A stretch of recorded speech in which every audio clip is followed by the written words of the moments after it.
this process and this project in relation to my poem is that my piece was actually inspired by a work of art that I saw in Finland last year.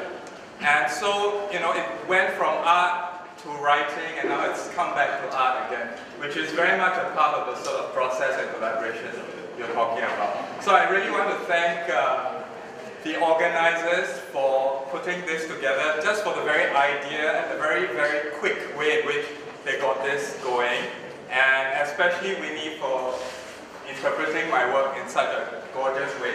I've already told her I want to buy the piece off the wall. So please don't wreck it, Paul. Thanks. The other interesting thing about this line from the poem that Winnie has chosen to interpret was that, for me, this line was sparked off by a piece of comic book art by Neil Gaiman. How many of you know Neil Gaiman? Sandman. I think it was A Doll's House. You know, they had this guy with birds in his chest. So that was sort of partly in my head when I wrote this line. And without talking to Winnie about it, she sort of dragged that image out of the words again, which I think is wonderful. It just goes to show that the original comic book art is more enduring than mine.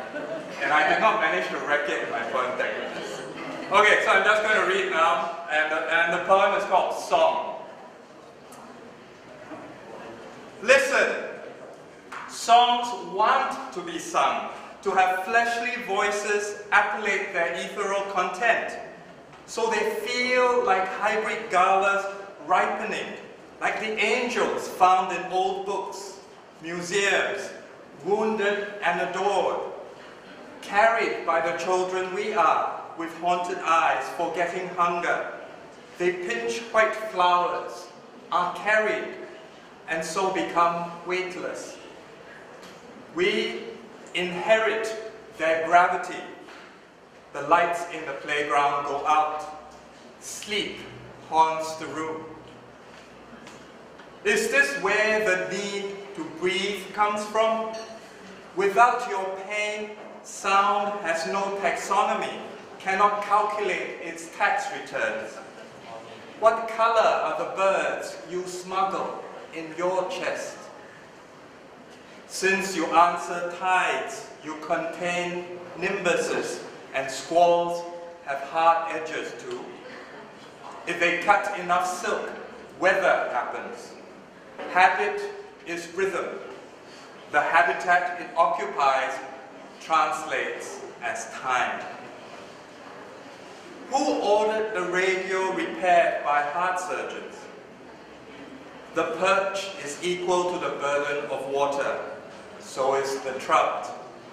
Lovers who drown in two skies are reborn as finches.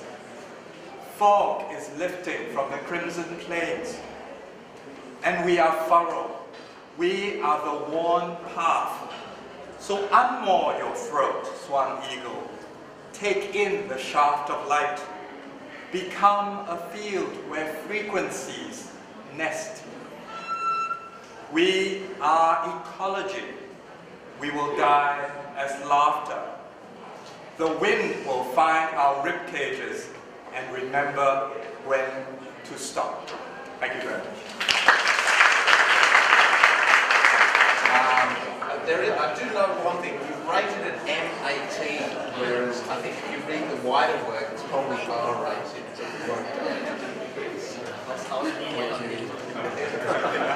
But shall I read about half of the text, a segment of the text? So it's an excerpt from a wider story, and the wider story is called A Long Bicycle Ride into the Sea. And I'll read from part of it. I first entered Mr. Tan's office, looking damn spiffy, if I don't say so myself, wearing my RADA suit, a wide lapel, double button-down collared shirt from Aul with onyx cufflinks, a shiny pair of Floyd's, and my hair zapped upwards with a smudge of clay. And then I saw her by the photocopier and she walked towards me. She wore a black skirt, a white silk blouse with her hair tied back in a neat ponytail and black tinny Fu heels. And as she shook my hand and introduced herself, I felt like I'd seen her somewhere before, and I saw on her wrist a silver charm bracelet from which jangled the tiniest cottage, a Scottish terrier and a lobster.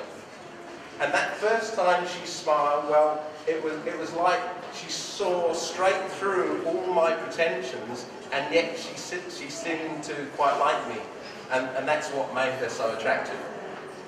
Not just because she had the sweetest eyes, but she seemed to see people as they are, and she floated above the surface of things, sprinkling about a quiet joy.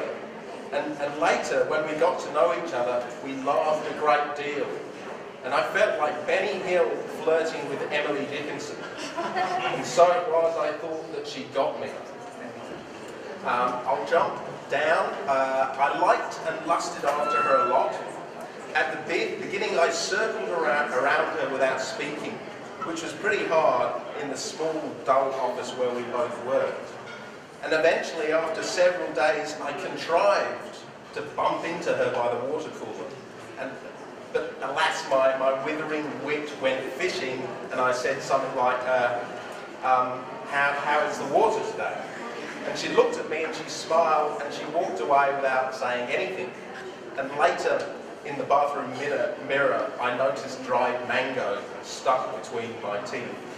So she became tangled up inside my head like 1,000 strands of vermicelli.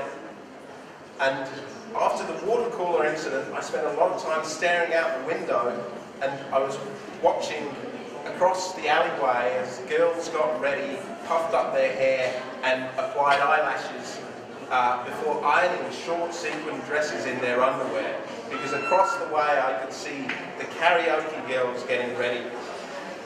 And I was thinking of questions to seduce her. How do you get double-sided duplicates on this photocopier? Do you like a cinnamon stick in your latte? Have you considered Belle and Sebastian? But I didn't need to use any of these strategies as she walked over to my desk one day and asked if I would like to have lunch with her at La Passat.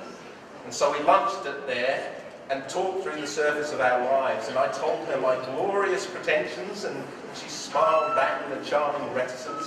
And I asked her what she was doing working there in that office. Surely she could find something better. And she said it's just a job, and she was biding her time while readying her heart and soul for the universe. And I told her I could relate to that. And we talked about the dreariness of our everyday lives and how most things were old cabbage and wet socks.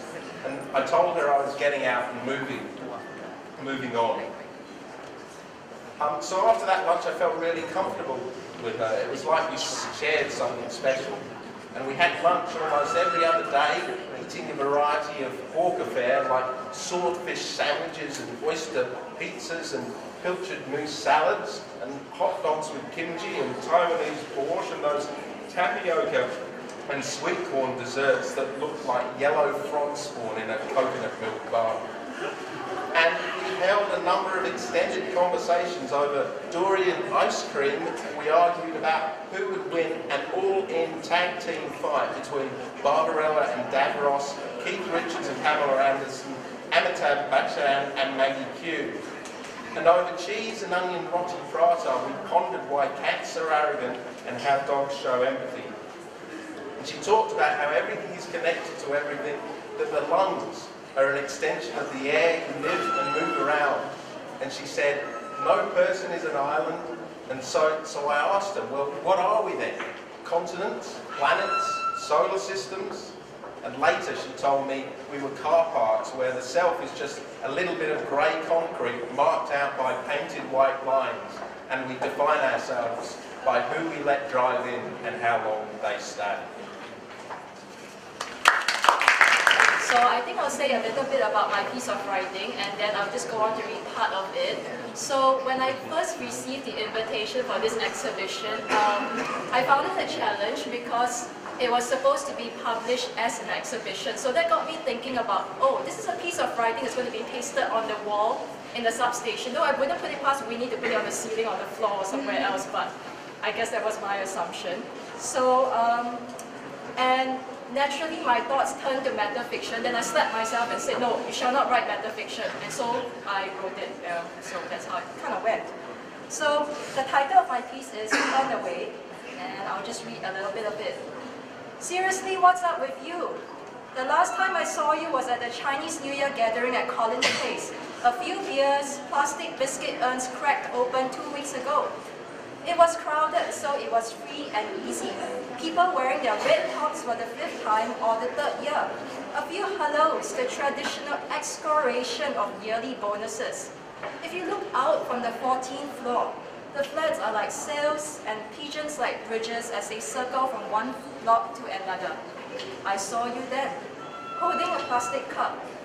5 weeks later, I heard from Gina, Kyo, not Chong, that you've written a letter to me. A letter that was never mailed, but instead published on the walls of the substation.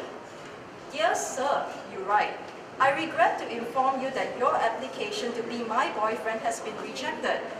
We do our best to be fair to every applicant, but every application is considered in the light of the totality of applications we receive. Sure, go ahead and call me Xiao. We broke up 5 months ago, my dear, when I refused to answer your calls. You wanted to wear a bikini to dance in the streets, Jurong West Street 52 and 53. In the ordinary course of things, I would not object. You silhouetted against a paddle pop sunset on Sentosa. But in the estates, there are children and aunties and great family-minded men who work late and come home to cold rice under overturned dark glass plates. Then you decided to walk all the way from Bukit Batok to Pasir Panjang to prove your worth and goodwill, you said, like pilgrims of old.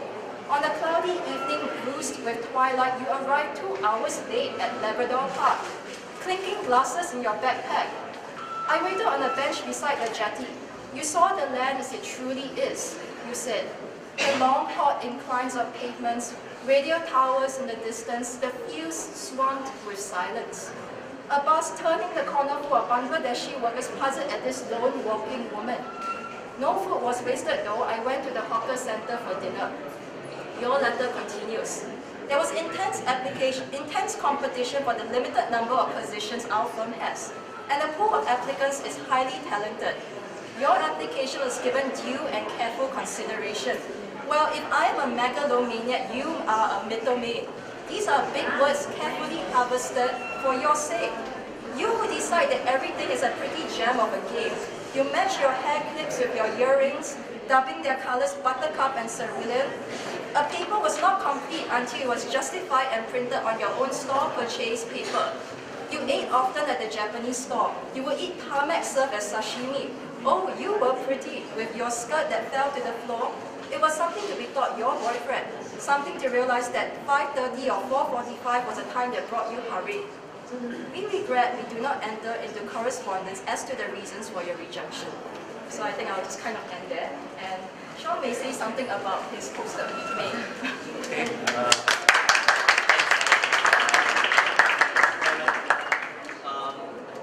When I first read the story, it was very funny. There were a lot of very interesting like parties going back and forth between the two like quarreling ex-lovers.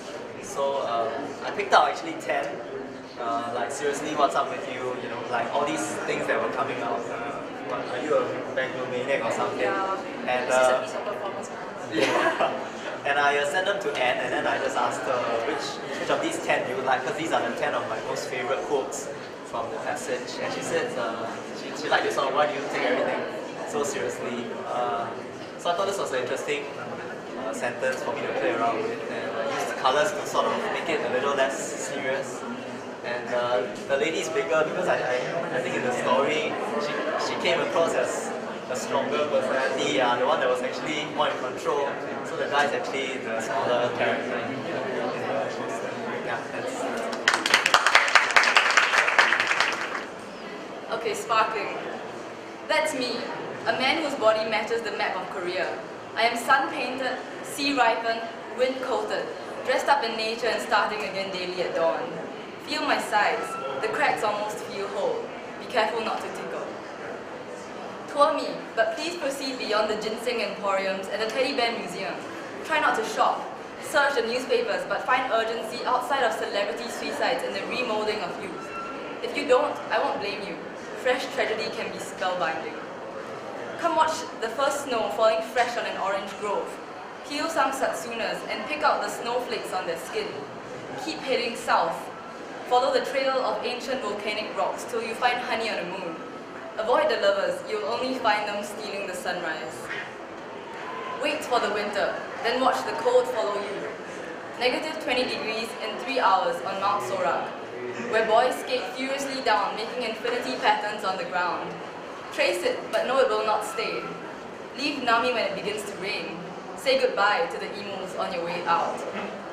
Feel your nose pop on a domestic flight to Gyeonggi-do, but make it worth your ride when speeding through the air in Everland, the theme park to be on Christmas Day, or to be in on Christmas Day. Try to wait in line without shivering.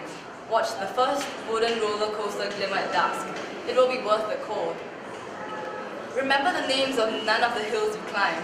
Find them hard to pronounce and harder to spell. Fight the altitude, fight the cold, and then take an image of a sea from a cliff. Tell your friends I am beautiful, my name hovering from an awkward angle on your tongue.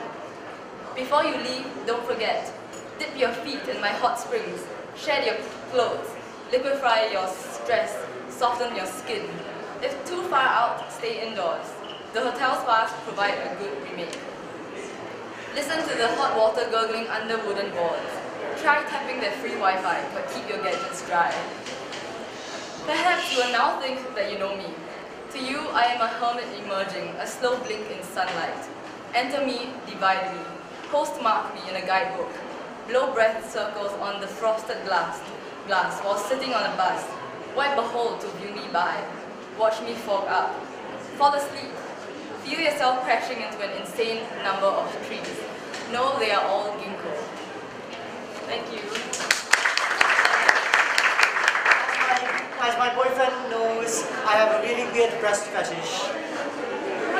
You know, I like to make up little songs about my breasts, which is her. I also have a little cat who does, yeah. And so inevitably the two things had to come together someday. This is a poem called Breast. What's this? Nestled in my armpit at 3 o'clock in the morning. Is it a cat? Or the bud of a breast?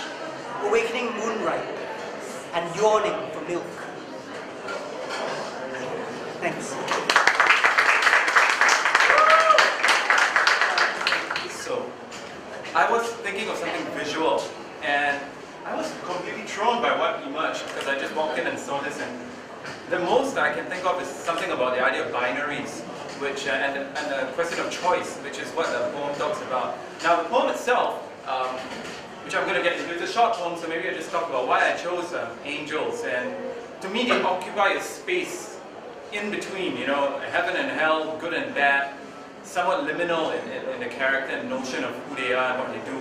So here it is, Emerald Angels.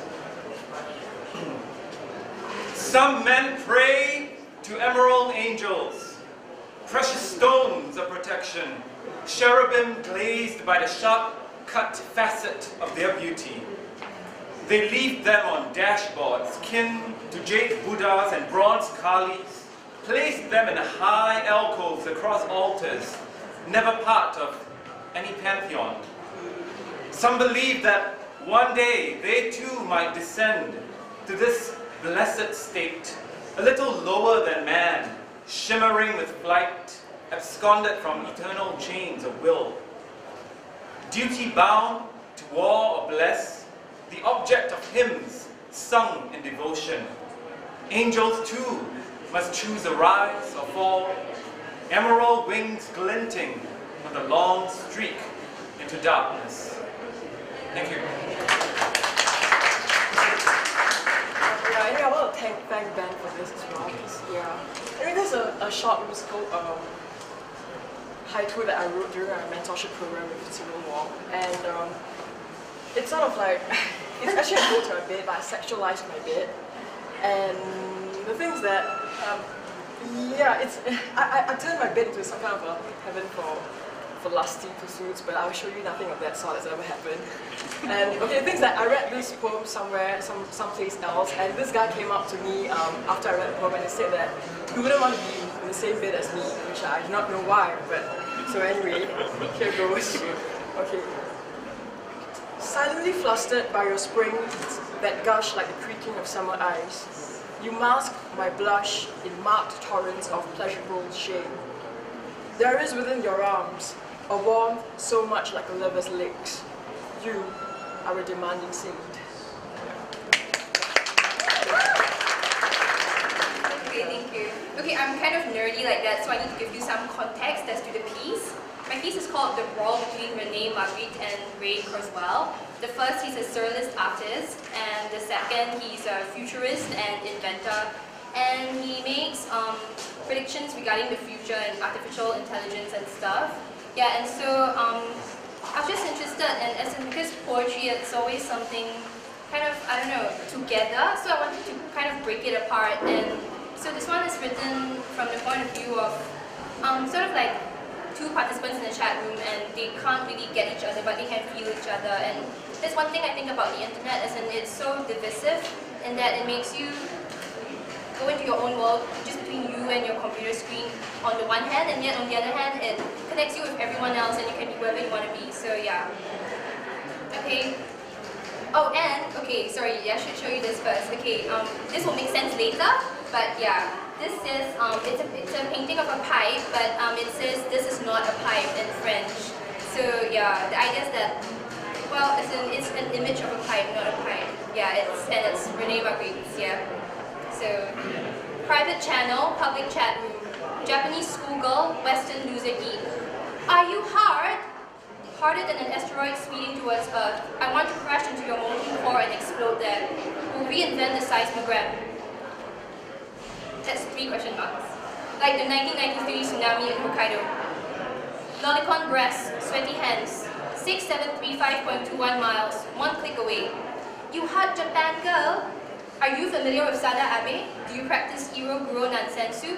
Would you asphyxiate me if I told you to? I had America boy with your Obi sash. False lashes, wet spots, the treachery of images, Logitech HD webcam C310. The surrealist artist Magritte said in 1929, the famous pipe, how people reproach me for it. And yet, could you stuff my pipe? No, it's just a representation, is it not? Enjoy widescreen HD 720p video calls on all major IMs and Logitech Vid. TM. Flash. Smoke. Seni pa zunipipa. Nihon no raibu sekusu jatolumu. The futurist inventor Kurzweil predicted in 1999. By 2019, people will experience 3D augmented reality through glasses and contact lenses that beam images directly to their retinas, blocking out the real world entirely, fully immersing users in virtual reality. Clients training bodies, liquid crystal display screens, typing hands lose control, encrypted data packets collide, 2 tin cans and a string. What is geography? What is tangible property? When she can feel him between her legs, and he can taste her on his tongue. That's like going mad on the keyboard when, like, I guess you, I don't know, orgasm as you are in a public chat room and then you can't express it in physical terms. So it's like, okay, that's it. Thank you.